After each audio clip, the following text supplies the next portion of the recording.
할렐루야.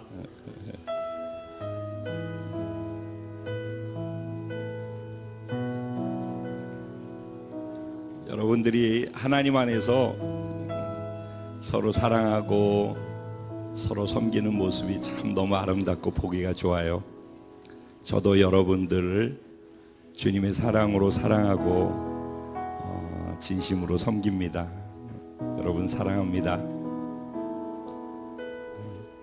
오늘도 함께 이렇게 예배 드릴 수 있어서 여러분과 함께 예배 드리는 그 자체가 저에겐 참 특권이고 감사한 제목이에요. 여기 하나님이 계시죠.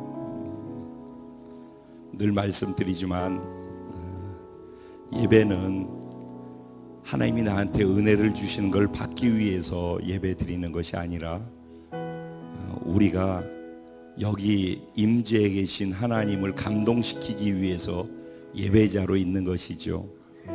앉아서 있든지 서서 있든지 찬양을 하든지 기도를 하든지 무엇을 하든지 여기 계신 하나님께서 나의 그 모습, 내 마음, 나의 진심으로 하는 것을 보시고 하나님을 감동시키는 것이 예배지요.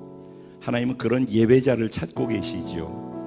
우린 지금 모두가 함께 예배 드리고 있지만 각 사람은 예배 속에 그냥 앉아 있는 것이 아니라 나와 하나님과 1대1로 예배자로 하나님을 만나는 것이 진짜 축복이고 특권이라고 저는 믿어요. 그래서 저도 단위에 올라오기 전까지는 저 뒤에서 하나님 찬양하고 예배 드리다가 여기 올라와서 말씀 전할 때만 제가 여러분들과 함께 하나님 주신 마음을 나누기로 그렇게 결단을 하고 저도 늘 예배를 드리려고 해요. 지금도 그런 예배의 연속이라고 저는 믿습니다. 예배가 왜 그렇게 예배자로서 예배를 드리는 것이 중요하고 또 축복이냐면은 우리는 예배를 일주일에 여기 와서 한 번 예배를 드리는 것을 예배로 생각하잖아요. 그래서 문제라고 저는 생각해요. 이 예배는 사실은 이 예배 이후에 일주일 동안을 우리가 살아가는 데 있어서 삶의 자리 여기서 우리가 서로 공격할 사람 별로 없잖아요. 그러죠? 여기서 서로 잡아 죽이려고 그러고 여기서 넘어뜨리려고 그러고 여기서 못되게 하고 망하게 하려고 여기 서로 앉아 있는 사람은 없잖아요. 그죠? 그러니까 여기에서는 우리의 적이 없는 거예요. 근데 사실은 이 문을 나가서 내가 사회생활로 넘어간다, 교회 생활에서 사회생활로 넘어간다라고 하는 바로 요 문을 나가서부터가 나와 적대 관계에 있는 영적으로 나를 대적하고 내가 그곳에서 싸워서 이겨야 되는 영적 전쟁의 삶의 터전으로 나가는 거거든요. 근데 거기에서 나로 내가 열심히 사는 것으로 거기서 버티고 이길 수 있을 거라고 생각하는 것 자체가 너무 무모한 생각인 거거든요. 근데 그걸 여기서는 예배를 드리고 나가서는 내가 열심히 살면은 이 세상을 이길 수 있을 거라고 생각한단 말이죠. 근데 그거 아니거든요. 여기에서 그래서 예배 드리는 이유는 이 예배를 드리고 밖에 나가서 사회생활 하라는 것이 아니라 여기에서 받은 은혜로 사회생활 하라는 게 아니라 여기에서 예배 드리는 그 예배의 흐름 속에서 예배 속에서 경험하는 하나님, 어떻게 내가 예배자로 하나님을 인식하고 하나님 앞에서 하나님 면전에서 반응하는가를 여기서 연습하는 거예요. 지금 여기에서 그걸 연습해서 하나님과 요 짧은 시간 속에서 하나님 안에서 내가 반응하는 거를 훈련하고 연습해서 진짜가 돼야지 여러분이 이 문을 나가서 나머지 너무나 긴 시간 동안 일주일 동안 살을 때 그 삶의 현장에서도 예배의 개념을 갖고 내가 나로서 할 수 없다라고 인정하고 하나님을 매 순간 인식하면서 하나님 여기서도 성전에서 드렸던 예배처럼 여기 계신 하나님을 내가 놓치지 않겠습니다. 하나님 당신이 나를 성전에서 은혜 주시고 지켜주시는 것처럼 이곳에서도 나를 지켜주십시오. 나와 동행해 주십시오.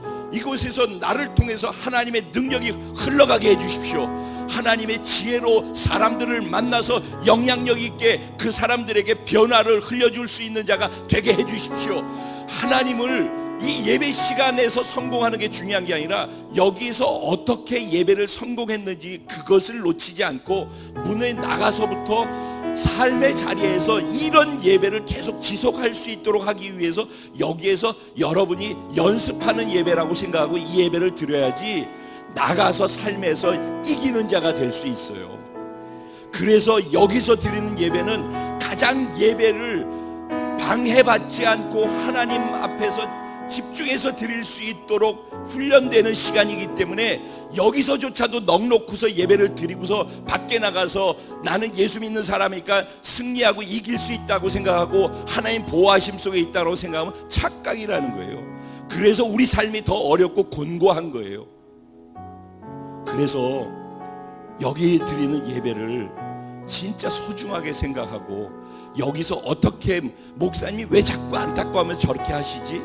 내 예배의 어떤 부분을 더 깊게 해야 될까? 오늘 이 예배 속에서 예배가 무엇인지 내가 어떻게 더 많이 경험해서 삶으로 나가는 자리에서 계속 이 느낌을 놓치지 않고 24시간 일주일 동안 다음 주일 이 자리에 또 올 때까지 어떻게 여기 계신 하나님을 인식하고 반응하는 것처럼 그 현장에서 화장실에서 하나님을 어떻게 인식하고 누군가를 만나고 있을 때 어떻게 하나님을 인식하고 회사에서 누구하고 회사 일을 볼 때 어떻게 하나님을 인식하며 어떻게 공부하고 있는 학생이 학교에서 교실에서 하나님을 인식하며 똑같이 그곳에서 예배자로서 있을 수 있는가가 그 자리에서 학생으로서 성공하고 회사원으로 성공하고 사업가로 성공하고 또 누군가의 대인관계에서 성공할 수 있는 비결과 능력이 거기에서 비결로 나온다는 거예요. 그러니까 이거를 생각할 줄 모르고 교회에 왔다가 여기서 예배드리고 사회생활에 가서 내 노력으로 사는 그 패턴을 끊지 않으면은 우리가 아무리 사회에서 열심히 24시간 잠 못 자고서 노력을 하고 그 내 노력의 대가를 갖고 이 땅에서의 삶을 잘 살아보겠다라고 그렇게 살아가는 패턴은 결국은 자기를 의지하는 거기 때문에 그 결과를 자기의 한 씨 뿌린 대로 자기가 거두게 돼 있어요. 하나님을 통해서 살아가는 법을 배우는 게 신앙생활의 일치인데 그래서 예배가 중요한 거예요. 오늘 지금 짧지만은 설교하는 뒷얘기도 마찬가지겠지만 이 지금 얘기가 너무너무 중요한 얘기예요. 여러분 제 가슴으로 여러분들께 드리는 여러분을 사랑해서 드리는 이렇게 설교하는 게 아니라 진짜 신앙생활 하는데 꼭 필요한 얘기를 여러분과 나누고 싶어서 나누니까 진심으로 받아주시고 그런 예배를 드리고자 각자가 하나님 앞에 예배자로 있기를 소원합니다. 저도 그렇게 살려고 합니다. 네, 우리 그래서 하나님 지금부터라도 내가 그런 예배를 나머지 예배 끝나는 시간까지 드릴 수 있게 해 주십시오. 여기에 하나님이 계신데 여기 계신 하나님 면전에서 하나님이 내게 1대1로 말씀하시는 말씀을 내가 받을 수 있게 해주시고 그 말씀 속에 담긴 하나님의 마음을 내 마음으로 받아서 삶의 자리에 나가서 그 하나님의 마음을 갖고 살아갈 수 있게 하여 주옵소서. 삶의 예배로까지 이어지는 예배자가 되게 하여 주옵소서.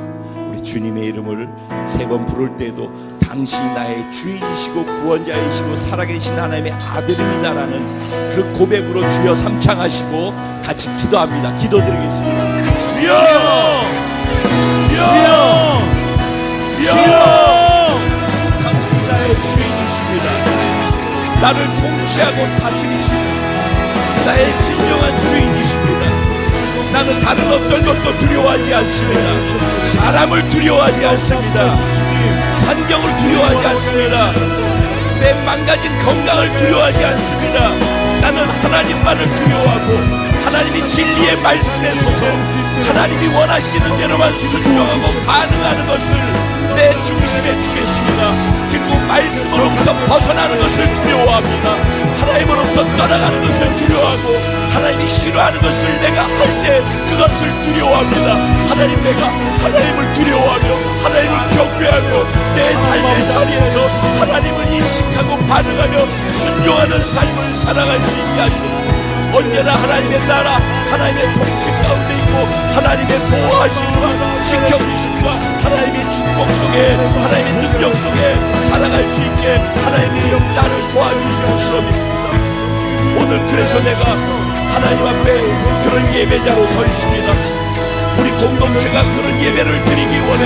각 사람이 하나님 앞에 예배자로 이 시간 간절한 마음으로 하나님 면전에 있으며 우리의 마음 중심을 받아주십시오. 내 마음을 받아주십시오. 나의 영으로 내 마음으로 하는 이 기도와 이 예배를 받아주십시오.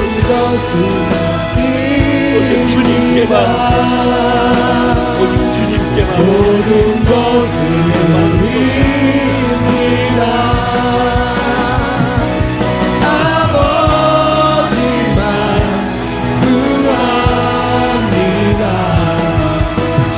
주님만 예배하겠습니다. 주님만 예배합니다.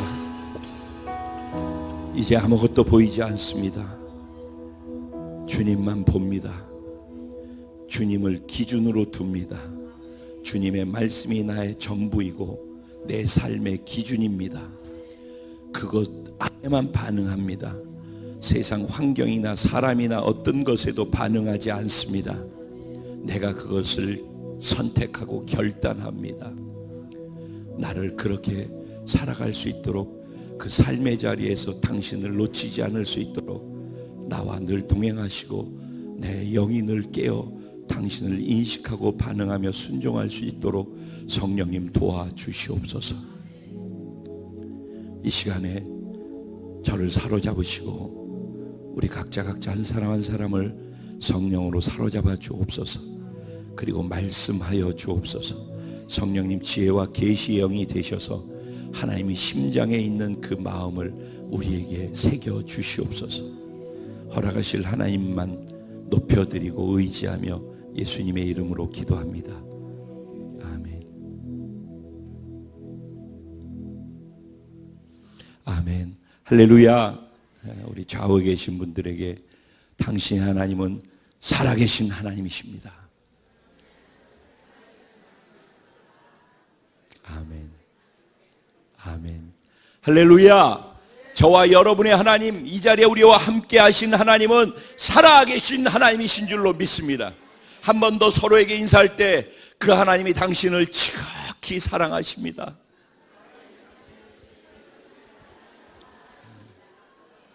아멘. 저와 여러분은 하나님의 지극한 사랑을 받고 사는 존재들입니다. 우리는 하나님의 자녀입니다. 예수님의 신부입니다. 아멘. 오늘 그 하나님의 사랑의 말씀을 함께 듣겠습니다. 은혜 받으실 하나님 말씀은 본문은 44절에서 46절까지 했는데 50절까지 제가 같이 교독하시고 50절 말씀 한 마음으로 합독하도록 그렇게 하겠습니다. 제가 먼저 시작합니다. 천국은 마치 밭에 감추인 보화와 같으니 사람이 이를 발견한 후 숨겨두고 기뻐하며 돌아가서 자기의 소유를 다 팔아 그 밭을 사느니라.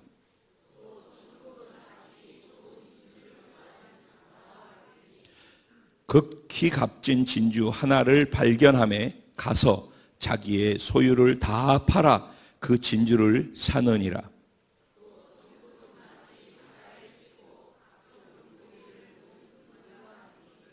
그물에 가득함에 물가로 끌어내고 앉아서 좋은 것은 그릇에 담고 못된 것은 내버리느니라.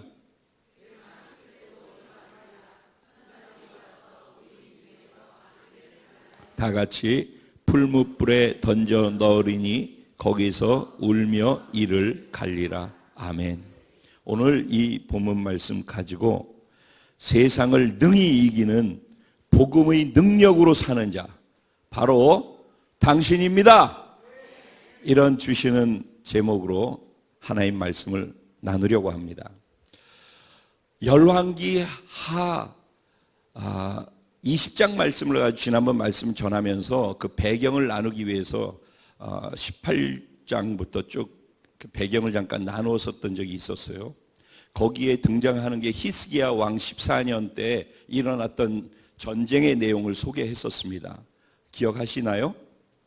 그 당시 아수르가 이스라엘을 쳐들어왔죠. 아수르가 최고의 강대국이었습니다. 그때는. 그래서 아수르가 쳐들어와서 이미 아수르가 북이스라엘을 정복해서 북이스라엘이 사라져버렸어요. 지구상에서. 그리고 남유다만 남아있는데 그 북이스라엘을 멸망시켰던 아수르가 이제는 유다를 향하여서 들어오는 것입니다. 유다를 공격하러 오니까 유다왕 히스기야가 협상을 벌이죠. 내가 금하고 은하고 다 줄 터이니까 들어오지 말고 돌아가 달라고 부탁을 합니다. 그래서 왕궁에 있는 모든 금은 보화들을 다 모아서, 그것도 부족해서 하나님의 성전 기둥에 쌓아놓았던 금까지 다 껍질을 다 벗겨서 다 사네립 왕한테 곡물로 보냅니다. 상납을 드리는 거죠. 그러면 이제 떠나갈 줄 알았더니 그거 다 받고 또 쳐들어오는데 완전히 랍삭의 장군, 최고의 장군을 보내서 이제는 더 많은 대군을 끌고 이스라엘로 쳐들어왔어요. 그러니까 유대로 쳐들어왔다는 얘기죠. 그러면서 랍삭의 장군이 이스라엘의 왕궁을 책임지고 있는 사람을 향하여서 이야기를 합니다. 이스라엘 대표를 향하여서 너희가 하나님을 의지한다라고 얘기하는데 그러면서 너희는 애굽을 의지하지 않았느냐? 너희가 애굽을 의지한다고 해서 애굽에서 너희한테 공짜로 말 2,000匹를 그냥 줄 것 같냐? 너희들 중에서 너희 나라에서 말 탈 줄 아는 사람 2,000명만 뽑아오면은 우리는 공짜로 너희한테 말을 줄 수 있어. 이렇게 얘기를 합니다. 그러면서 너희들이 우리들의 손아귀에서 벗어날 수가 없다라는 얘기를 하고 그들을 모욕하고 그들에게 겁을 주고 그렇게 합니다. 그런데 그들이 겁먹고 모욕을 받을 수밖에 없었던 것이 아수르가 워낙 강해서 그 당시에 북이스라엘뿐만 아니라 주변 국가 9개 국가를 다 이미 다 장악해가지고 다 정복을 한 거예요. 그리고서 남유다로 쳐들어왔으니 남유다는 사실은 풍전등화 같은 상황 속에 있었어요. 그러면서 얘기합니다. 너희가 이제 아무리 노력해도 이 왕 산헤립 왕으로부터 벗어날 수가 없어. 그러니까 포기하고 항복해. 항복하면 우리가 너희한테 모든 좋은 것을 허락해 줄게. 너희 왕 히스기야는 너희 하나님을 의지하라고 얘기할 텐데 속지 마. 하나님이 너희가 이미 하나님을 떠났기 때문에 하나님이 우리에게 힘을 줘서 너희를 치라고 그랬고 그래서 하나님의 허락을 받고 우리가 온 거야. 그러니까 너희는 이제 하나님을 의지해도 소용이 없어. 우리한테 항복하고 돌아오면은 우리가 좋은 땅을 너희한테 다 줄 거야. 포도나무가 풍성하고 포도 열매가 넘쳐나는, 그리고 비옥한 땅, 너희가 생각할 때 최고 좋다라고 하는 모든 것들을 다 갖고 있는 그 지방으로 너희를 보내서 너희가 최고로 잘 살게 해줄 거야. 이런 얘기를 하는 거예요. 백성들에게 모두가 들을 수 있도록 큰 소리로 얘기를 합니다. 백성들은 두려워 떨면서 때로는 솔깃합니다. 야, 이거 항복하고 저렇게 하는 게 더 나은 거 아니야? 이런 생각이 들 정도죠. 그 당시에 남유다는 진짜 한순간에 멸망할 위기에 처해 있습니다. 그들의 능력으로는 그들과 싸워서 이길 수 있는 확률이 1%도 없는 상황입니다. 제가 왜 서두에 이거부터 시작하냐? 이게 세상이라는 것입니다. 세상은 이렇게 강합니다. 특별히 예수 그리스도를 믿고 하나님의 자녀가 된 사람들은 똑같이 이 땅에서 세상에서 살아가고 있습니다.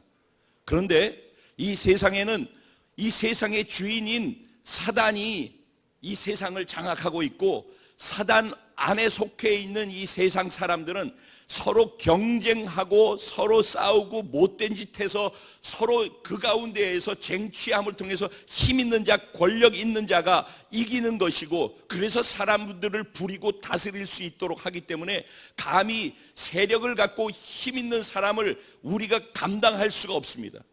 그 힘 있는 존재들을 우리가 부딪혔다가는 가루처럼 부서질 수밖에 없습니다.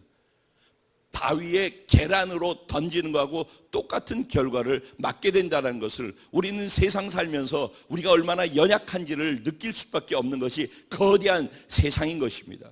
마치 아수르 군대가 이스라엘 백성들의 눈에 그렇게 커 보이고 그들이 유혹에 그렇게 달콤해 보여서 그들의 마음이 흔들리는 것처럼 우리는 이 세상에 살면서 하나님의 백성으로 살지만은 세상의 그 거대함 속에 빠져들어가서 우리가 흔들리고 있다는 것입니다. 무엇이 옳은지 알지만은 하나님의 백성으로 하나님 안에서 어떻게 살아야 되는지에 대해서 늘 듣고 있지만은 그렇게 사는 것이 세상에서 결국 세상 사람들과 비교해서 이길 수 없다라고 우리는 좌절한다는 것입니다. 그래서 선택하는 것이 마치 이스라엘 백성들이 가나안에 들어가서 가나안 땅에서 그 거인 족속들이 살아가는 방법을 배우고 어떻게 하면 농사 짓는 법을 배워서 이 사람들과 똑같이 풍요로운 삶을 살 수 있을까? 그걸 배워서 농사를 따라하게 되고 그것을 따라하고 문화를 따라하다 보니까 그들이 섬기는 우상 숭배를 따라하게 되면서 결국은 하나님의 백성이 가나안을 정복했음에도 불구하고 결국은 가나안 땅 족속들이 살고 있는 우상을 섬기게 되어지면서 하나님으로부터 멀어지게 되었던 것입니다. 그렇게 세상은 강한 것입니다. 여기까지. 토끼와 거북이의 경주를 여러분 잘 알고 계시죠? 이 정도면 우리 수아가 등장할 때가 된 것 같아요. 수아야, 토끼하고 거북이하고 경주에서 누가 이기지? 거북이가 이겼지. 근데 원래는 누가 이기는 게 정상이지? 토끼가 이기는 게 정상이지. 그런데 왜 거북이가 이겼지?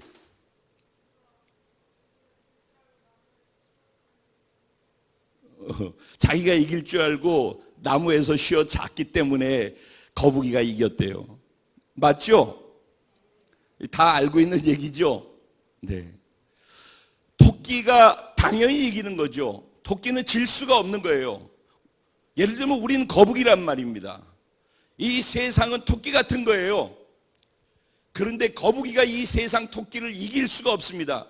그런데 거북이가 어쩌다가 이기는 것은 토끼가 실수할 때를 바라야지만 이길 수 있는 것입니다. 토끼가 실수했던 이유는 무엇이죠? 예? 교만했죠. 예. 왜 교만했죠? 거북이가 늦게 오는 걸 보고서 교만했어요. 거북이가 이길 수 있었던 근거는 어디에 있죠? 멈추지 않았기 때문에. 계속 거북이가 가는데 반대로 가, 멈추지 않고. 그러면 이길 수 있을까? 그러니까 거북이는 목표점을 보고선 걸었던 거예요. 경주를 할 때 목표점을 보고서 경주를 한 거고, 토끼는 목표점이 아니라 목표물을 봤어요. 거북이를 목표물로 봤던 거예요. 그러니까 그러니까 꼬린 지점이 목표점이 돼야 되는데, 토끼는 꼬린 지점을 보고서 가는 게 아니에요. 목표점을 보고 간 게 아니라 목표물이 거북이니까, 거북이가 천천히 오니까 아이고 천천히 오니까 쉬어도 가도 되겠다라고 생각했어요. 만약에 토끼가 목표점을 보고 꼬린 지점을 보고 갔더라면은 중간에 쉴 일이 없었겠죠. 이게 목표점이라고 얘기할 때 목표점이 우리는 하나님의 나라인 거예요. 거북이는 힘이 없고 달릴 힘이 없지만 하나님의 나라를 보고서 달리는 거예요. 그 입장에선 달린 거예요. 토끼는 하나님의 나라를 보고 달리지 않아요. 거북이와 비교해서 달려요. 그래서 인간이 죄를 짓고 난 다음에, 죄 짓고 제일 먼저 생겨난 게 뭐예요? 죄를 지으면서 생겨난 게 뭐예요? 비교의식이에요. 너 이렇게 하면 하나님과 같이 돼. 사단이 우리한테 사용하는, 제일 중요하게 사용하는 그 유혹하는 무기가 뭐냐면 비교의식이에요. 그냥 하나님 통치 가운데 하나님을 기준으로 두고 살면 되거든요. 그런데 비교의식을 심어줘요. 너 하나님보다 선악과 따먹으면 네가 더 클 수 있어. 너도 하나님처럼 될 수 있어. 비교하게 해요. 그 다음에 인간은 죄 짓고 난 이후부터 인간은 비교의식 속에 빠졌어요. 그래서 아무리 똑똑한 사람도 자기보다 더 똑똑한 사람을 만나면 열등감을 느껴요. 아무리 부자라도 자기보다 더 큰 부자를 만나면 또 열등감을 느껴요. 그래서 계속해서 늘 불안해요. 목표가 비교하는 대상을 보면서 가기 때문에 그래요. 근데 우리들은 구원받은 게 맞고 하나님의 자녀라면은 우리는 목표점이 비교 대상이 있는 게 아니라 하나님의 나라가 목표점인 거예요. 하나님의 나라를 보고 가는 자들인 거예요. 그래서 때로는 토끼가 목표점을 보지 않고 목표물을 보고 가는 바람에 멈춰 설 때 때로는 토끼의 실수로 거북이가 이길 수 있어요. 그런데 만약에 똑같이 목표점을 보고 달린다고 하면은 누가 이길까요? 이건 준겸이가 하자. 토끼가 이기겠지? 그러지? 그러면 이제 또 물어볼게. 이제 초자를 띤 중자가 된 우주야. 졸업 축하한다. 그러면은 토끼가 이기는 게 분명해. 똑같이 목표점을 보고서 저 십자가를 보고서 저 끝에 카메라가 있는데 지금 태훈이가 있는 그 자리, 태훈이 손들어. 태훈이가 있는 저 자리에서 토끼하고 거북이하고 저기서 출발해서 여기까지 오는 거야. 그런데 둘 다 목표점을 보고 둘 다 쉬지 않고 달려. 누가 이길까? 우주야.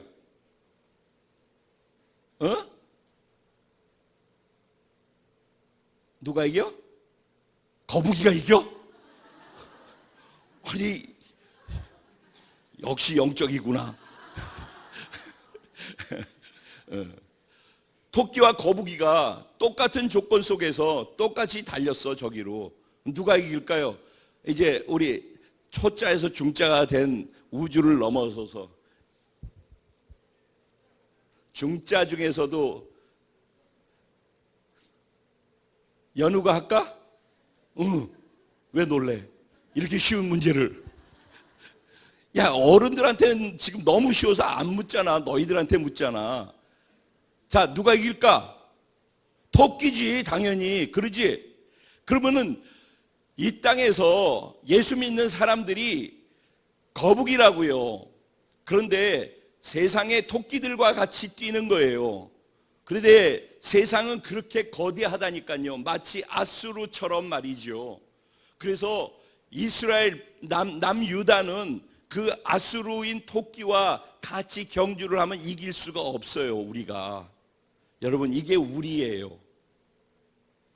이거를 뼛속까지 알아야 돼요. 우리 스스로는 정상적으로 경주를 해가지고서 이길 수 있는 요만한 가능성도 1%도 없다라는 것을 알아야 된다라는 거예요.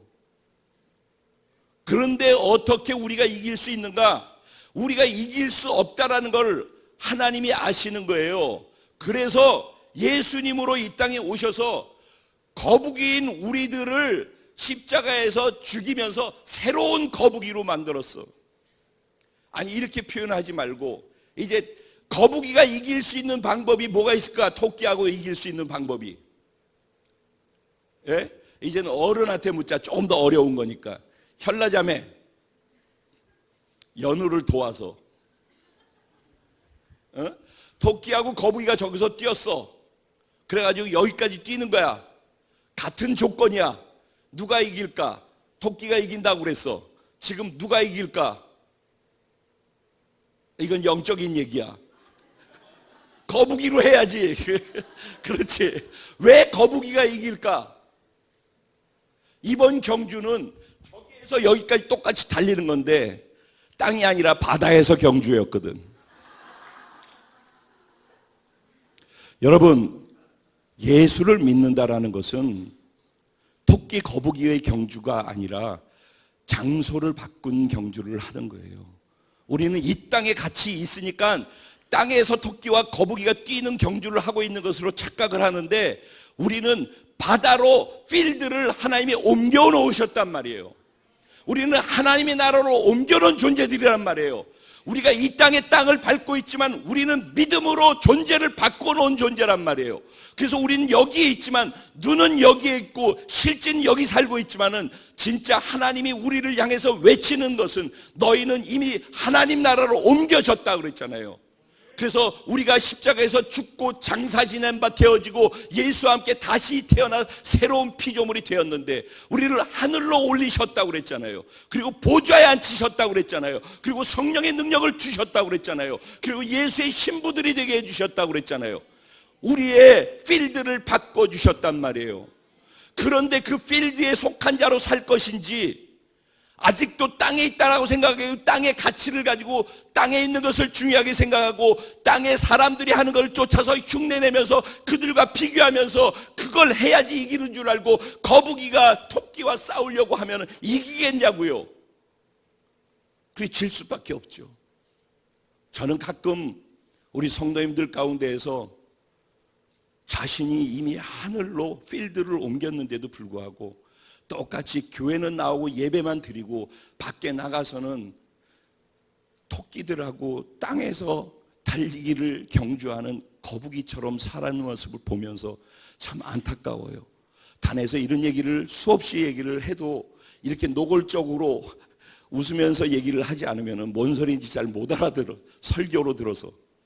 근데 이걸 진짜라고 한번 생각해 보세요. 그러면 우리가 믿는 믿음, 이제는 결국은 땅을 딛고 있는데 내가 저기 속한 자고 필드로 저기로 옮겨서 저기 속한 자로서 경주하는 사람이라는 믿음이 있느냐의 문제예요. 세상을 이기는 이김은 이것이니 너희의 믿음이니라. 믿음으로 이기는 거예요, 우리는. 근데 세상 사람들하고 똑같은 조건으로 똑같이 해서 필드를 이 땅에다 두고선 같이 비교하면서 거북이가 달려본들 토끼를 어떻게 이기겠습니까? 그래서 하나님이 우리를 바다보다 넓은 하늘로 필드를 옮겨주신 거예요. 거기선 거북이가 나는 거죠. 물에 들어가 봐. 토끼하고 거북이하고 거북이가 더 빠를 거예요. 여러분 거북이가 느린 것 같죠? 전 물속 37m까지 들어가 봐서 거기서 거북이 이만하게 큰 거를 이렇게 잡고선 같이 있어 봤어요. 그러다 놔주니까 엄청나게 빨리 가더라고. 그래서 저 속도면 토끼 능히 이긴다. 오늘 말씀의 내용이 이거라는 거예요. 이 얘기를 하고 싶은 거예요. 그래서 세상을 능히 이기는 복음의 능력으로 사는 자 바로 당신입니다. 우리는 하나님의 우리를 그렇게 바꿔놓으신 거예요. 근데 바꿔놓은 존재로 살 것인지 그냥 예배는 드리고 교회는 다니면서 똑같이 세상의 기준대로 세상 사람하고 비교하면서 싸우면서 살 것인지 그걸 결정해야 돼요. 죄송하지만 1000번 만번 싸워도 집니다. 어쩌다 토끼가 실수하지 않는 이상은 지니까 괜히 그렇게 싸우지 마셔요. 그리고 이제는 기준을 하나님의 말씀에다 둬야 돼요. 여기에 전부를 걸어야 되는 거예요. 오늘 본문 말씀이 그런 거예요. 오늘 본문에 보면은 뭐라고 돼 있어요? 감추인 보물을 발견했대요. 그 이스라엘은요, 남유다, 북이스라엘 해서 통째로 그냥 이스라엘하고 제가 잠시 표현을 할게요. 이스라엘이란 나라는요, 진짜 나라가 형성되기 전부터 전쟁이 엄청 많았던 지역이죠. 그러다 보니까 좀 안정돼서 살만하면 또 전쟁 들어와가지고서 또 도망가고 또 빼앗기고 하도 그렇게 약탈을 당하니까 그래서 이 사람들이 집에 좀 돈을 모아놓고 보물을 모아놓으면은 땅에다가 파묻었어요, 다. 그래서 전쟁 나면은 땅에다 파묻었다가 다시 돌아오면 그걸 갖다가 다시 취하고 자기 것으로 취하고 그렇게 했었던 것이 그 당시의 상황이었어요. 근데 그 나라가 계속해서 그런 역사가 그런 것이었잖아요. 그러니까 땅 속에 그런 것들이 진짜 있는 거예요. 그런데 돈 있는 주인들은 소작인들한테 다 이렇게 일을 시키니까 소작인들이 그 땅에서 농사를 짓는단 말이죠. 농사를 짓다가 뭐가 딱 해가지고서 이렇게 보니까는 이건 무슨 보물 상자가 있는 거죠. 그래서 깜짝 놀래가지고 그걸 다시 덮어버리죠. 그리고서 이거를 몰래 빼가다가 걸리면 큰일 나니까 합법적으로 이거를 내가 취하려면은 이 땅을 사야 되겠다. 그래서 결국은 이 안에 있는 보물이 얼마나 어마어마한 건지를 아니까 그래서 있는 것 다 털어서 옆에 있는 사람까지 빌려가지고 사돈의 8촌까지 빌려, 그래서 망하지만 그렇게 빌려가지고서 가지고 이 땅을 산 거예요. 왜 그렇게 할 수 있었죠? 이 안에 감추인 보화가 얼마나 어마어마한 것인지 알았기 때문에 이거 빌린 돈하고 자기 있는 돈 다 털어 넣었어도 이거 하나 하면은 이 가운데 있는 거 이만큼 이 성전만큼 금덩어리가 있는데 여기에서 귀탱이 살짝만 쳐가지고 요만큼 부스러기만 줘도 다 갚을 수 있는 거란 말이죠. 그런 걸 알면은 이거를 빌려가지고 이 땅을 사겠죠, 당연히. 그게 복음이라는 거예요. 그게 나를 죽이고 필드를 바꿔서 하늘에서 토끼하고 능히 싸워서 이길 수 있도록 만드는 그것, 복음이 그런 가치가 있고 예수 하나님의 나라가 그런 가치가 있는 거라는 걸 얘기하는 거예요. 그리고 바로 다음에 진주 장사도 마찬가지죠. 진주 장사는 진주가 정확하게 구분을 할 수 있는 사람이에요. 요새는 진주를 너무 가짜를 진짜처럼 잘 만들어서 진주 장사도 진주 감별하기가 쉽지 않다고 할 정도로 그렇게 얘기를 들었어요. 근데 어쨌든 무지무지하게 값진 진주를 발견한 거예요. 아마 진주가 이만한 모양이에요. 근데 무시무시하게 비싼 거죠. 그 진주를 발견한 거예요. 그런데 이 진주를 사기 위해서 이 가치를 아니까, 중요한 건 가치를 알기 때문이죠. 그러니까 자기 있는 걸 다 팔아서, 그래서 이 둘 다 공통점이 뭐예요? 가서 자기 소유를 다 팔아서, 두 번째도 자기 소유를 다 팔아서 이거를 사는 거죠. 왜냐하면 이것의 가치가 얼마나 어마어마한 것인지를 아니까. 그래서 다 팔아가지고 샀어요. 그런데 공통점은 뭐냐면은 기뻐했대요. 이 보물을 취하는 사람은 이 보물을 취하고 기쁨이 징표로 나타나는 거예요. 왜냐하면 이게 얼마나 어마어마한 건지를, 그 가치를 알기 때문이죠. 하나님이 우리를 십자가에서 죽이시고 우리가 이 땅에서 이길 수 없는 존재라는 걸 아시고 죽여버리시고 새로운 피조물로 다시 태어나게 해서 이제는 필드를 하나님의 나라 하늘에 속한 자로서 이 땅에서 아무리 하더라도 능히 이길 수 있는 자로 만들어 놨다는 거죠. 그리고는 이제는 너희가 믿기만 하면은, 믿음으로 살기만 하면은, 나의 말씀을 기준으로 두고 살기만 하면은 무조건 이긴다는 거죠. 이게 사실은 하나님의 나라에 대한 말씀인 거예요. 그런데 이제 아직 시간이 있으니까 여기서 끝내도 돼요. 시간이 있으니까 이제 13장 첫 번째로 돌아가 볼게요. 7가지, 천국에 관해서 7가지 비유를 얘기하고 있어요. 7가지 비유가 다 하나님의 나라에 대한 거예요. 그럼 첫 번째 이 비유는 뭐냐면은 하나님의 나라가 어떻게 전파되는지를 얘기하고 있어요. 그래서 하나님의 나라는 이렇게 복음의 말씀을 통해서 하나님의 나라가 전파된다는 거예요. 마치 씨앗이 뿌려지듯이 지금 이렇게 말씀이 전해지는 것처럼 이 말씀이 복음으로 전해질 때 여러분이 밭이라는 거예요. 이 밭에 말씀의 씨앗이 뿌려진다는 거예요. 이 말씀은 좋은 씨앗이라는 거예요. 그래서 이제는 밭이 어떤 밭인가에 따라서 그 하나님의 나라가 어떻게 그 가운데 임하게 되는지를 설명하는 게 씨 뿌리는 비유인 거예요. 여기 보면은 길가밭이 있어요. 길가밭은 말씀이 떨어지니까 길가를 하도 사람들이 밟아서 여기에 씨를 딱 떨어뜨리면 씨가 어떻게 될까요? 안으로 박혀 들어갈까요? 톡 튕겨 나갈까요? 그러니까 길가도 사람들이 하도 밟고 댕겨서 딱딱해져 가지고 씨를 뿌리니까 탕 튀겨서 날아가더라는 거예요. 날아간 씨앗을 누가 먹더래요? 날아다니는 새가 쪼아서 먹어서 갖고 가버려 가지고.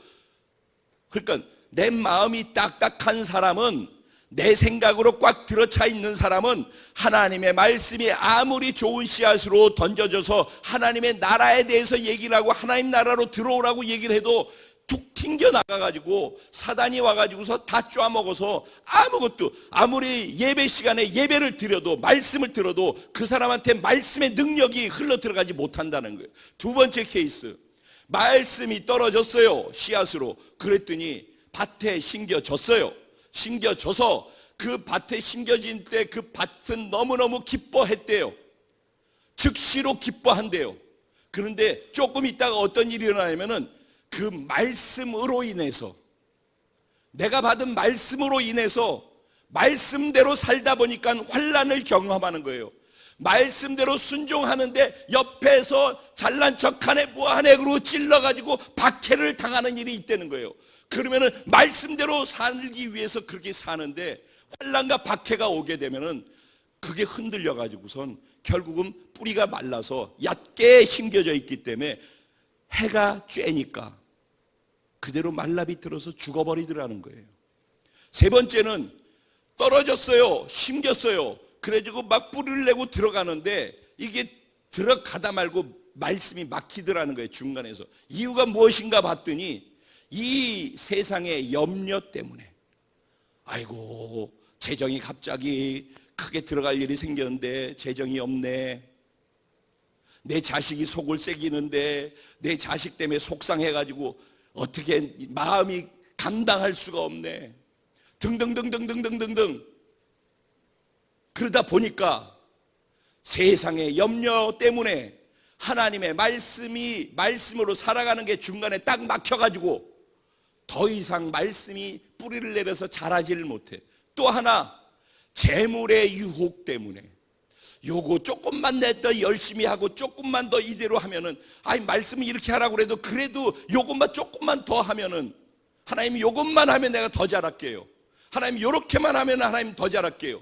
재물의 유혹 때문에 말씀이 막혀서 그래서 결국은 또 그러다가 죽어버린대요. 그렇게 하면서 좋은 밭에 대해서 얘기를 하는데 좋은 밭의 결과를 뭐로 얘기하냐면 100배, 60배, 30배의 결실을 맺는다고 얘기해요.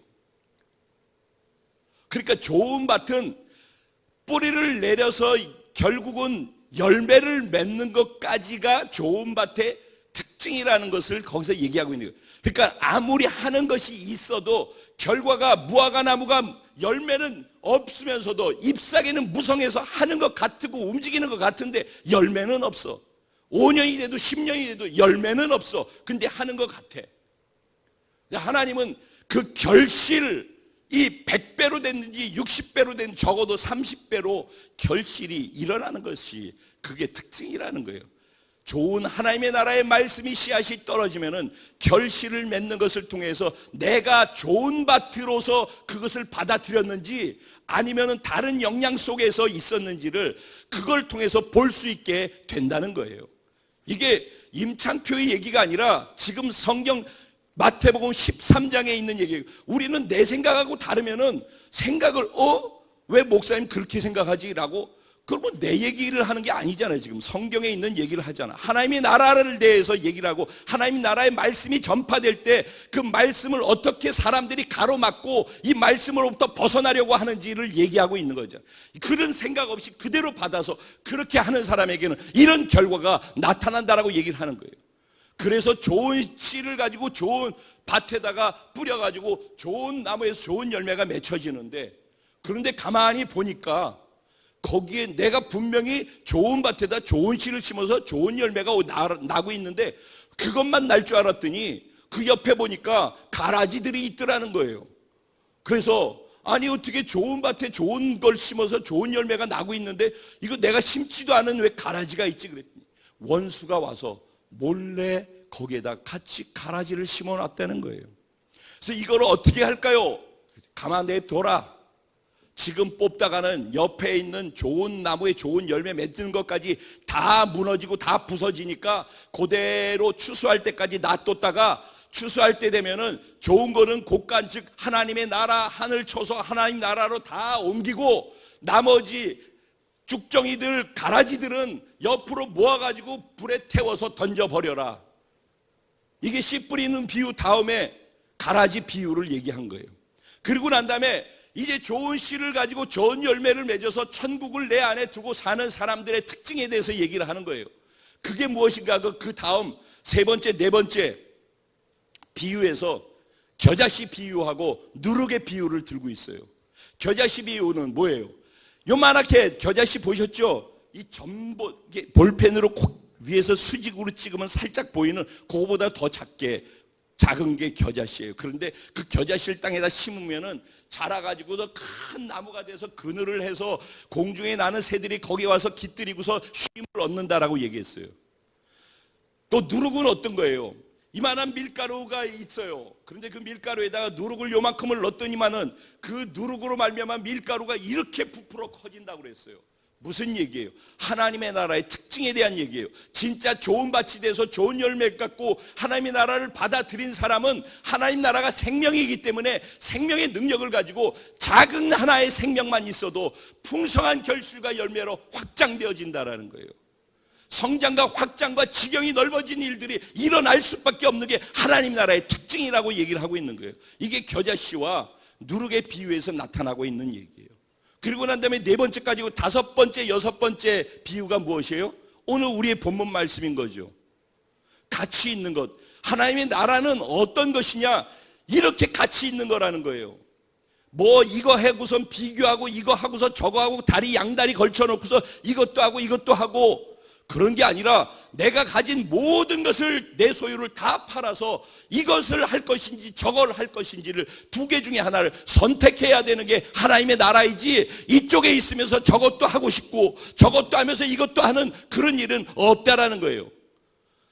그래서 예수님께서 십자가에 죽으시고 부활하시면서 우리에게 예수님과 함께 우리가 연합돼서 예수 죽을 때 우리가 죽었고 그리고 예수 그리스도 부활하실 때 부활의 생명으로 보라 이전 것은 지나갔으니 새 것이 되었도다. 할렐루야. 우리는 이 새 것으로만 이 세상을 이기고 살아갈 수가 있는 것입니다. 그런데 예배 드릴 때만 새 것이고 요 문을 나가서는 헌 것으로 다시 세상에서 이 땅의 가치를 가지고 이 땅의 사람들이 추구하는 것을 똑같이 흉내내고 똑같이 비교하면서 똑같이 바쁘게 그 사람들이 바빠하는 이유 때문에 우리도 똑같이 바쁘게 그렇게 삶의 패턴을 두고 살아간다면 그렇다고 해서 일하지 말라 돈 벌지 말라 공부하지 말라는 얘기가 아니에요. 진짜 이게 말은 그렇게 하고 그렇게 안 살고 그러면서 한 개 그렇게 하면서 이거 한다라고 얘기하는 이런 거 말고 삶 전체가 그러니까 그건 목사님이니까 목사니까 그러지 너도 우리처럼 이렇게 살면서 해봐. 아니 그런 얘기도 아니야. 여러분이 사는 그 자리가 그냥 그리스도인으로 사는 자리라니까.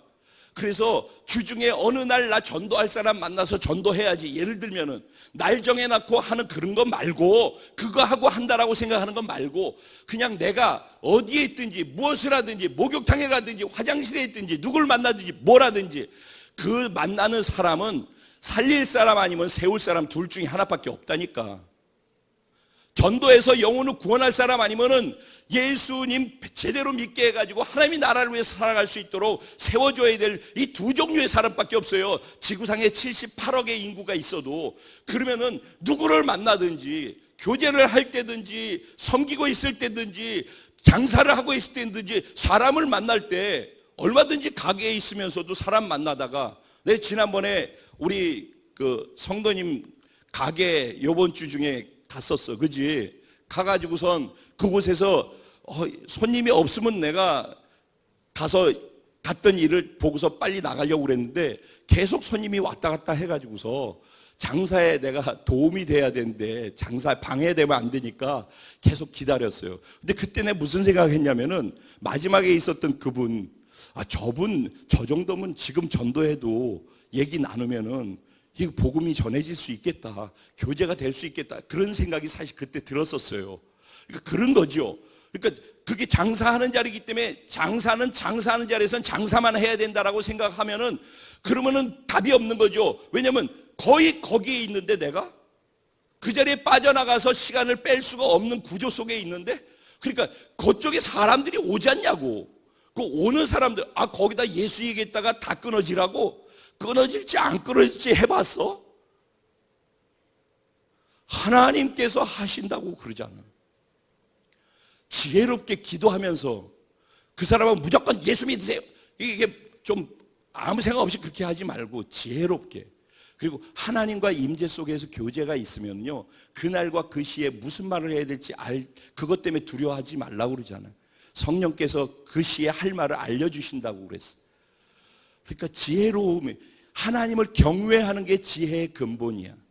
그 순간에 내가 거기에서도 예배자로 있을 수만 있다면은, 그래서 지금 예배드리는 것처럼 거기서 예배의 임재를 놓치지 않을 수 있으면 임재가 능력을 만들어내는 거예요. 임재가 내 삶에 지혜를 흘러줄 수 있게 만드는 거라니까. 그러니까 거기서도 이 예배의 흐름을 놓치지 않아야 된다는 거예요. 현장에 이 흐름을 가지고 갈 줄 아는 사람이 현장에서도 거북이가 돼가지고선 하나님의 나라에 속해서 이 땅 세상 사람하고 경주해서 이길 수 있는 거라는 거예요. 그런 얘기란 말이에요. 실질적인 얘기를 하는 거예요. 그러니까 이거는 해보지 않으면서 그럴 수가 없어라고 우리는 무조건 생각하고 있어요. 근데 얼마나 전도를 가게에서 잘하는 사람이 또 있는데, 그죠? 그러니까 똑같은 조건에서 어떤 사람은 가게 오는 사람 그냥 주워 먹으면서 전도하는 사람이 있고, 어떤 사람 가게에 오는 사람은 손님 받기 때문에 그 시간 이외에 다른 시간에 해야 된다고 생각하기 때문에 그게 어려운 사람이 있고 그런 거예요. 생각만 바꾸면은 그 자리가 계속 전도 대상자가 내가 찾아가는 게 아니라 나한테로 오는 거야. 아무리 바빠도 목욕을 하든지 머리를 깎든지 뭘 일상생활을 다 하게 돼 있어요. 그 일상생활하는 자리가, 저는 머리 깎을 때 되면은 세우든지 살리는 목적으로 머리 깎으러 가요. 그것 때문에. 그러다 보면 저 머리를 이상하게 깎아놓기도 하더라고. 그런데도 한번 타겟으로 정하면은, 목사님 요번엔 머리 스타일이 왜 그렇게 됐어요? 이렇게 얘기를 들어요. 그런데도 또 거길 가요. 왜냐하면 그 사람을 내가 흘려줘야 될 것이 있기 때문에 그게 마무리될 때까지 가는 거예요. 왜냐하면 머리 깎는 게 목적이 아니라 머리를 깎으면서 그 사람에게 내가 해야 될 것을 하는 게 목적이기 때문에. 그러니까 제 지금 얘기의 핵심은 뭐냐면은, 내가 뭘 한다고 생각하는 것이 내 하는 거 다 하는 가운데서 그거를 주중에 뭘 하면은 그것 때문에 하는 게 아니라 그냥 내 삶의 패턴이 돼야 된다는 거예요. 그래서 제가 복음의 라이프 스타일을 여러분들에게 장착시켜 드리고 싶다. 이게 아무리 얘기를 해도 그게 경험이 없고 그게 몸에 배있지 않으면 안 되게 돼 있기 때문에 반복해야 돼요. 계속해서 이것도 하고 저것도 하고 계속해서 내 것이 될 때까지. 그래서 무의식에도 툭 치려면 툭 튀어나올 수 있도록까지 그렇게 몸에 배게끔 해드려야지 비로소 그냥 어디서 뭘 하든지 그냥 삶이 되게끔 가능한 거예요. 이게 지금 말이죠. 쉽진 않아요. 왜냐하면 그렇게 준비를 해야 되는 과정이 필요하기 때문이에요. 하지만 지금 하고 있는 것이 마치 잘하고 있다고 생각하면 답이 없는 거예요. 제가 얘기하는 건 사는 것을 얘기하고 있기 때문에. 근데 살려면은 라이프 스타일 자체를 바꿔야 돼요. 패턴을. 그러려면은 내가 이 땅에서 경주하는 경주 체계를 가지고서 그러면서 뭘 한다라고 생각해서 답이 안 나오는, 아예 하늘에 속한 자로 내가 움직이는 모든 반격과 움직이는 모든 것이 패턴이 나는 저쪽에 속한 것으로 움직이고 있는 그 패턴이 내 안에 몸에 배야 된다라는 거예요. 지금 이해가 되고 계신 거죠? 그래서 마지막에 오늘 여기까지 하려고 그러다가 물고기 그물 비유가 있잖아요.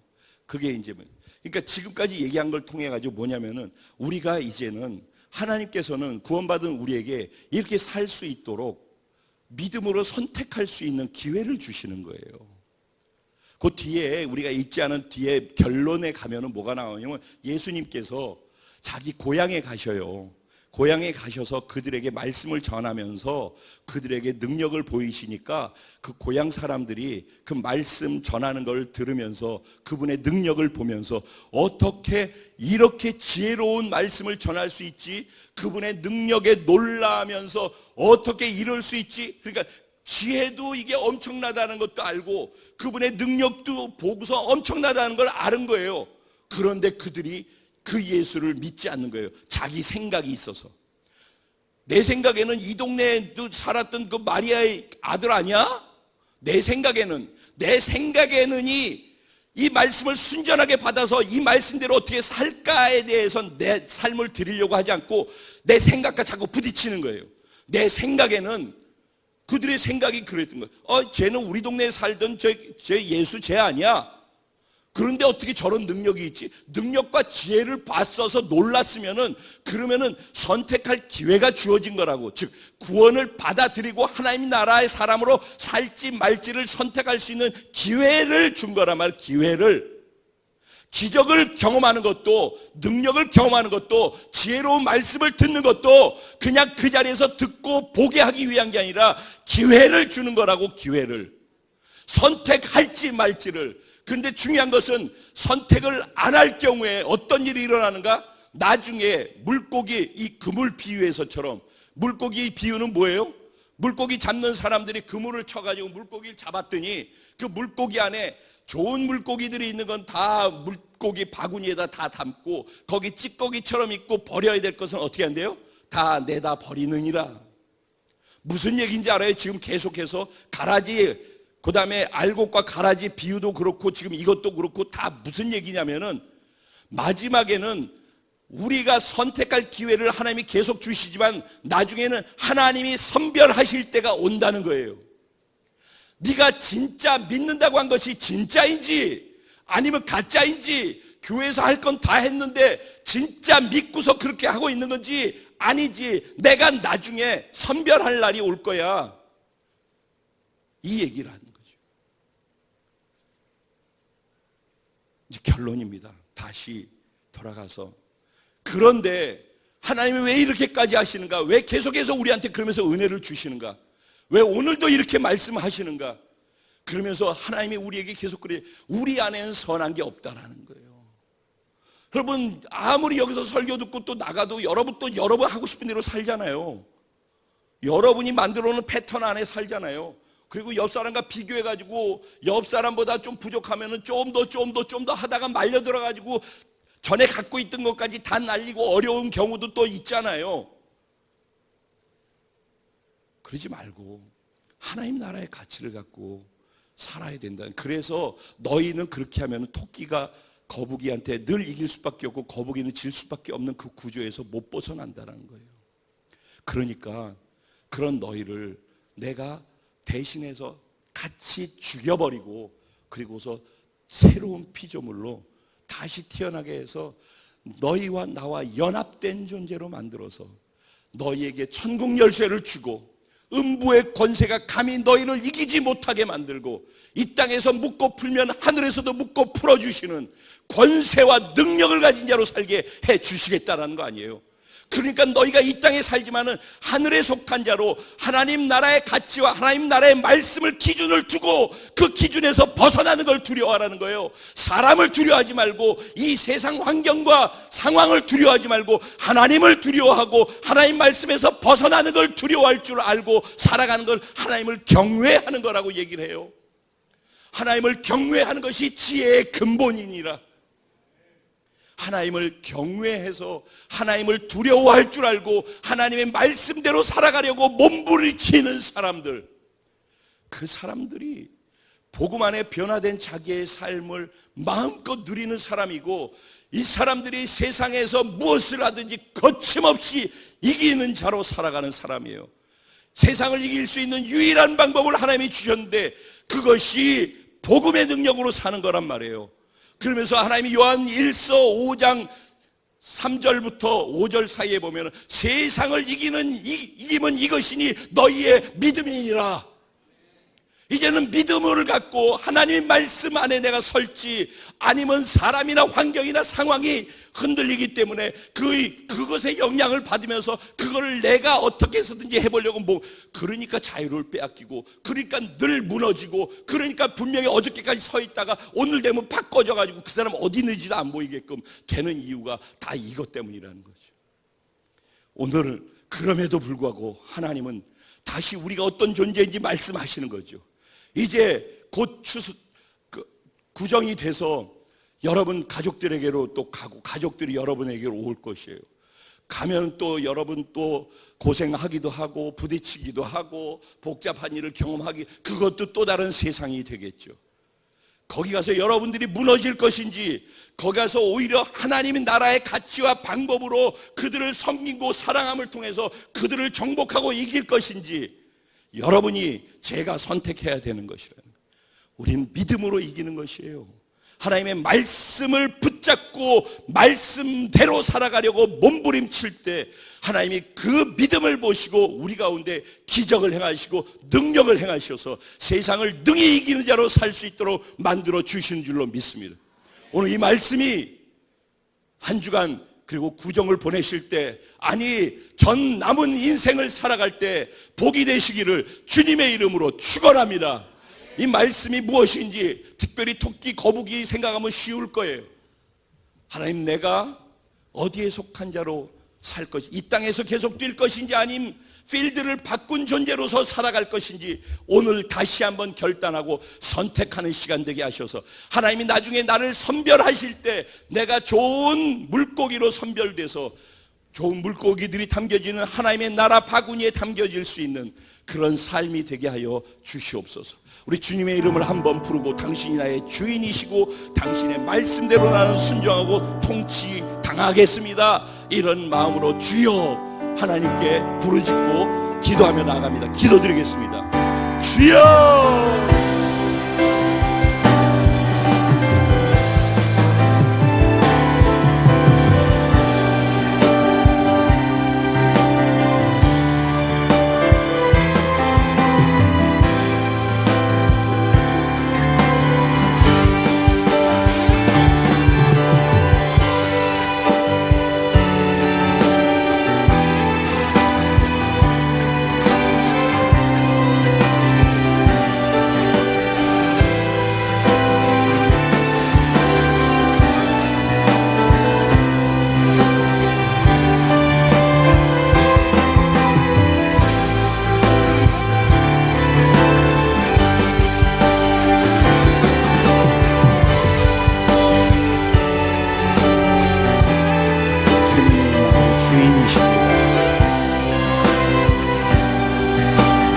내가 움직이면 아무것도 할 수 없는 것을 너무 잘 알기에, 내 안에 선한 것이 아무것도 없음을 진짜 알기에 내 스스로 한 걸음도 움직이지 않습니다.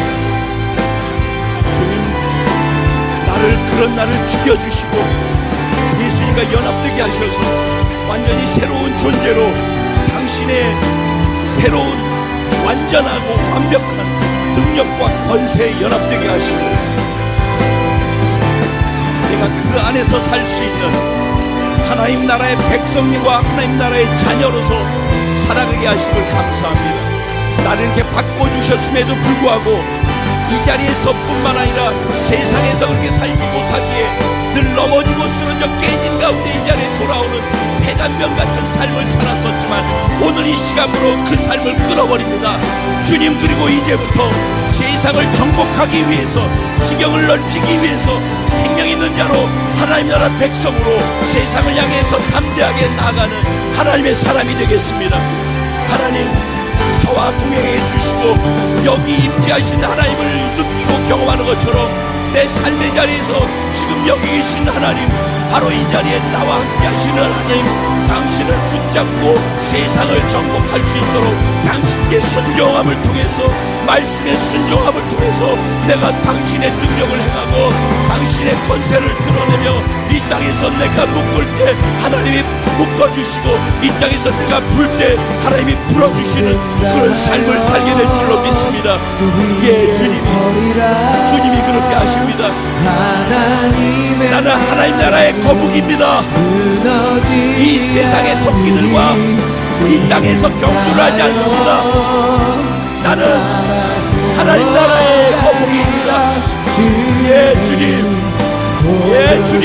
때까지 믿음 다하여 그 위에 서리라. 하나님의 나라는 무너지지 않으니 내가 하나님 나라에 속해 있을진데 내가 속한 하나님의 나라는 결코 무너지지 않습니다. 예, 주님.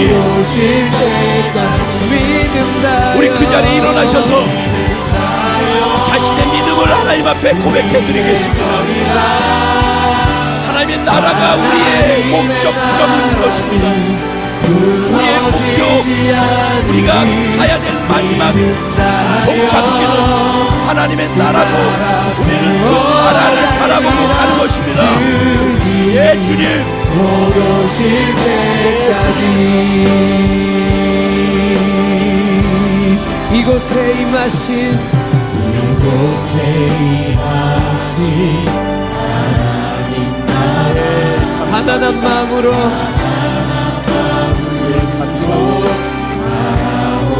먼저 그 나라와 그 뜻을 구하고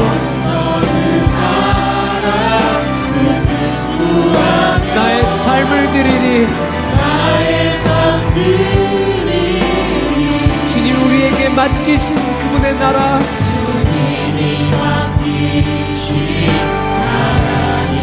믿음의 눈으로 바라보리라.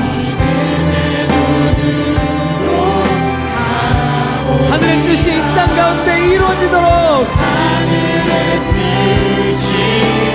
이 땅 가운데 완성될 그날까지 할렐루야. 믿음 다하여 그 위에 서리라. 하나님의 나라는 무너지지 않으리. 믿음 다하여 그 나라 세워가리라. 주님 곧 오실 때까지 주님이 맡기신 하나님 나라 믿음의 눈으로 바라보리라.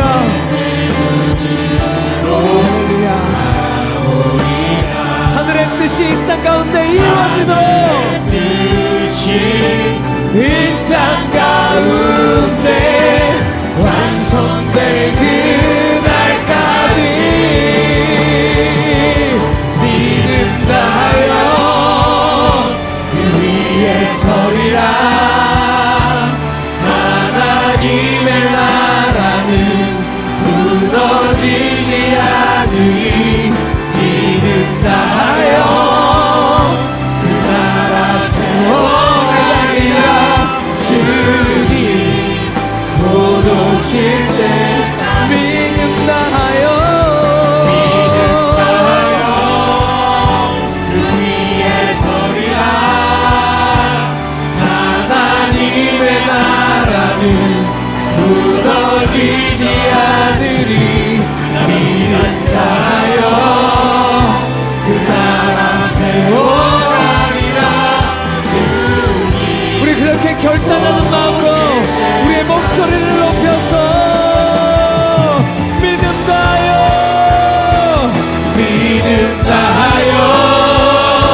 그 위에 서리라. 하나님의 나라는 무너지지 않으리. 믿음 다하여 그 나라 세워가리라. 주님 곧 오실 때까지 믿음 다하여 그 위에 서리라. 할렐루야. 하나님의 나라는 무너지지 않으리. 믿음 다하여 그 나라 세워가리라. 주님 곧 오실 때 믿음 다하여 그 나라 세워가리라. 믿음 다하여 그 나라 세워가리라. 주님 곧 오실 때까지.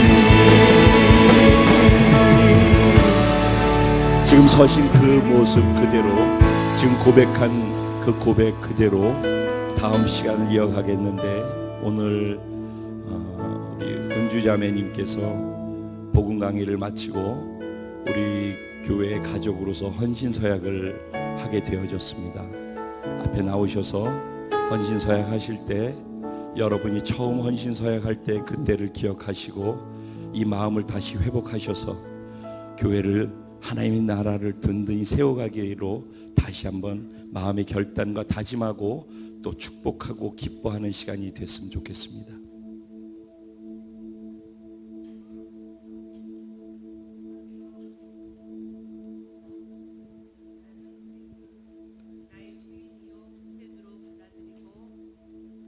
순천 순복음 교회의 목적과 비전에 동의하기 때문에 이제 나는 순천 순복음 교회 가족에 속하라는 성령 하나님의 인도하심을 받습니다. 순천 순복음 교회 가족에 속함으로써 나는 하나님과 다른 교인들에게 다음 사항들에 대해서 내 자신을 헌신하려고 합니다. 1. 나는 나의 교회의 하나됨을 굳게 지킬 것입니다. 굳게 지킬 것입니다. 2. 나는 나의 교회의 책임을 나누어질 것입니다. 나누어질 것입니다. 3. 나는 나의 교회를 섬길 것입니다. 섬길 것입니다. 4. 나는 나의 교회의 간증을 유지할 것입니다. 유지할 것입니다. 5. 나는 하나님의 권위에 순종할 것입니다. 순종할 것입니다. 나는 이와 같이 행할 것을 서양함으로써 순천 순복음교회 교인으로서의 부르심에 순종하며 순천 순복음교회 가족이 되고자 합니다. 이은주. 감사합니다.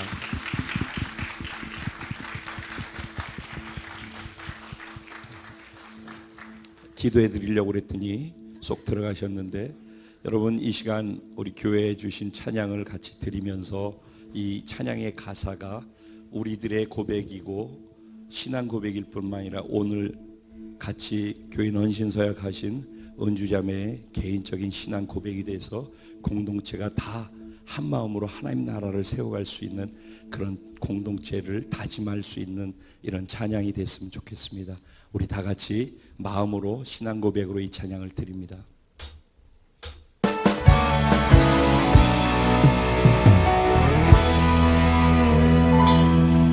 우리에겐 소원이 하나인데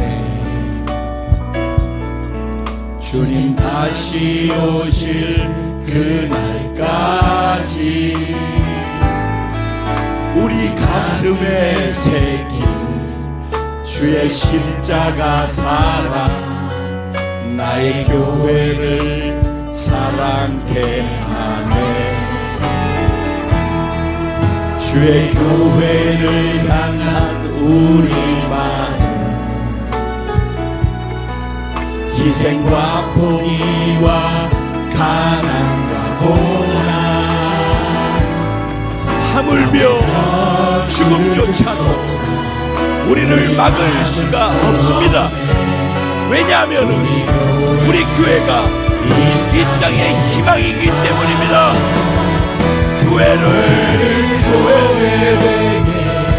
예배를 예배되게 하나님 나를 우리를 사용해 주십시오. 우리를 사용하소서. 진정한 부흥의 날 오늘 임하고 우리를 사용하소서. 성령 안에 예배하리라. 자유의 마음으로 사랑으로 사역하리라. 교회는 생명이니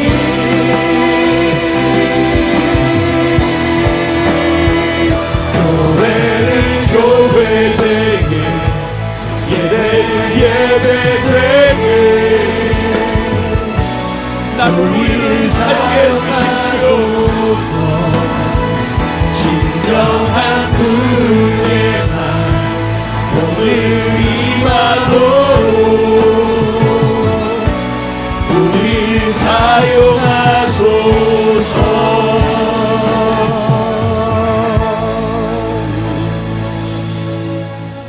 지금은 우리 주 예수 그리스도의 무한하신 은혜와 아버지 하나님의 영원하시고도 극진하신 사랑과 보혜사 성령님의 감화 감동 위로 내주 충만 교통 역사하시는 축복이 오늘 하나님의 말씀을 듣고 좋은 밭으로 자신을 만들어 이 말씀이 목토에 떨어져 100배, 60배, 30배의 결실을 맺으며 살겠다고 성령님과 함께 현장으로 돌아가 열매 맺는, 결실 맺는 사랑하는 모든 성도들의 머리 위에와 가정과 생활과 자녀와 범사 위에, 월드비전 커뮤니티에 속해 함께 예배한 모든 처소 영혼들과 가정들과 행하는 모든 것 위에, 인터넷과 모바일을 통해서 함께 예배한 모든 영혼들 위에 이제로부터 영원까지 함께 계실지어다.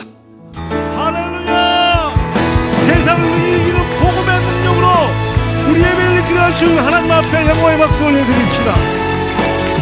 우리 서로 옆 사람이 인사 배양하실 때 새해 복 많이 받으십시오. 다시 시작합시다. 서로 인사 나누며 하겠습니다.